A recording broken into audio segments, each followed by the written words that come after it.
नमस्कार मित्रांनो, आज आपण एका अशा विषयावर बोलणार आहोत जो आपल्या प्रत्येकाच्या आयुष्याशी खोलवर जोडलेला आहे. आजच्या धावपळीच्या आणि स्पर्धेच्या जगात आपण सगळं काही मिळवतोय, पण एक गोष्ट मात्र हरवत चाललोय, ती म्हणजे स्वतःसाठीची जागा. आज मी तुम्हाला सुधीर सुर्वे यांच्या स्वतःसाठी जागा या अप्रतिम पुस्तकाचा सविस्तर आढावा देणार आहे. हे पुस्तक तुमच्या जगण्याची पद्धत बदलून टाकू शकतं. चला तर मग या खास प्रवासाला सुरुवात करूया. आपली नेमकी अडचण काय आहे? आपण सकाळी उठल्यापासून रात्री झोपेपर्यंत कोणासाठी तरी धावत असतो. कधी ऑफिससाठी, कधी मुलांसाठी, कधी कुटुंबासाठी, तर कधी समाजासाठी. या सगळ्या जबाबदाऱ्या पार पाडताना आपण स्वतःला मात्र कुठेतरी मागे सोडून देतो. सुधीर सुर्वे यांनी या पुस्तकात नेमके याच गोष्टींवर बोट ठेवले आहे. स्वतःसाठी जागा म्हणजे केवळ घराचा एखादा कोपरा नव्हे, तर आपल्या मनातील ती शांत जागा जिथे आपण स्वतःशी मोकळेपणाने बोलू शकतो. पुस्तकात लेखकाने जे विचार मांडले आहेत ते खरंच डोळ्यात अंजन घालणारे आहेत. प्रत्येक माणसाला स्वतःची अशी एक हक्काची जागा असावी लागते जिथे तो स्वतःशी संवाद साधू शकेल. आपण इतरांच्या गरजा पूर्ण करण्यात इतके गुंतून जातो की स्वतःच्या गरजांचा आपल्याला विसर पडतो. स्वतःसाठी वेळ काढणं म्हणजे जगापासून तुटणं नव्हे, तर स्वतःला पुन्हा जोडणं आहे.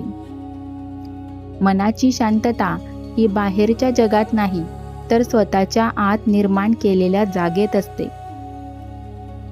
ज्या दिवशी तुम्हाला स्वतःच्या सहवासात आनंद वाटू लागेल, त्या दिवशी तुम्ही खऱ्या अर्थाने जगायला लागाल. इतरांच्या अपेक्षांचं ओझं वागवण्यापेक्षा स्वतःच्या स्वप्नांना थोडी जागा द्या. स्वतःवर प्रेम करणं ही स्वार्थीपणाची लक्षणं नसून ती निकोप जगण्याची गरज आहे. तुमची स्वतःची जागा तुम्हाला कठीण प्रसंगात लढण्याची ताकद देते. हे पुस्तक केवळ तत्वज्ञान सांगत नाही, तर ते आपल्याला काही व्यावहारिक गोष्टी शिकवते. हे पुस्तक आपल्याला 3 महत्त्वाच्या टप्प्यांवर मार्गदर्शन करते. 1. मनाचा पसारा साफ करणे. लेखक म्हणतात की आपल्या मनात नको असलेल्या विचारांचा खूप पसारा साचलेला असतो. जुन्या आठवणी, कोणाबद्दलचा राग, भविष्याची भीती. जोपर्यंत तुम्ही हा कचरा साफ करत नाही, तोपर्यंत तिथे नवीन विचारांसाठी जागा कशी होईल? 2. नाही म्हणण्याची कला.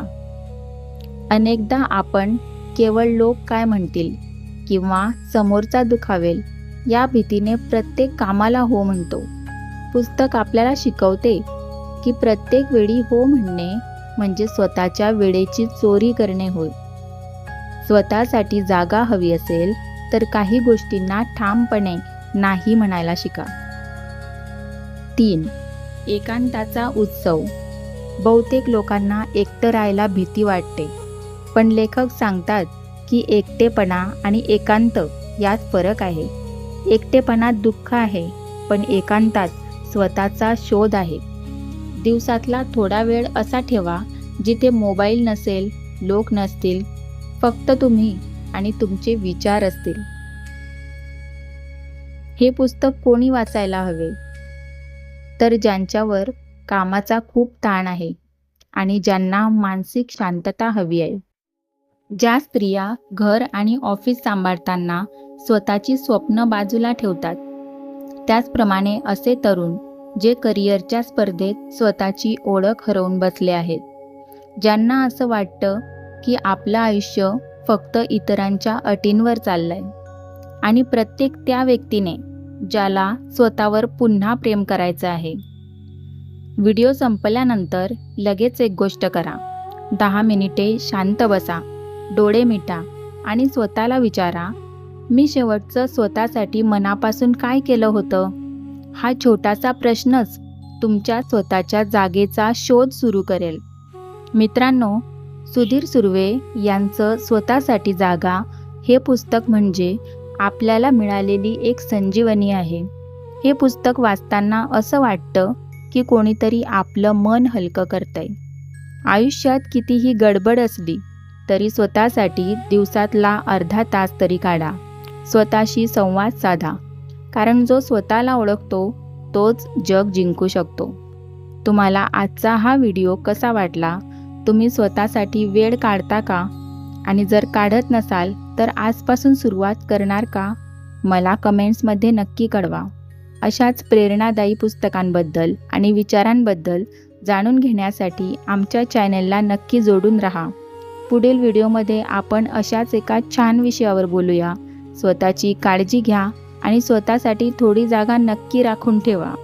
शेअर करा ज्यांना या विचारांची गरज आहे. कमेंटमध्ये तुमचे अनुभव सांगा. सबस्क्राईब करा फ्री माइंडसेट चॅनलला.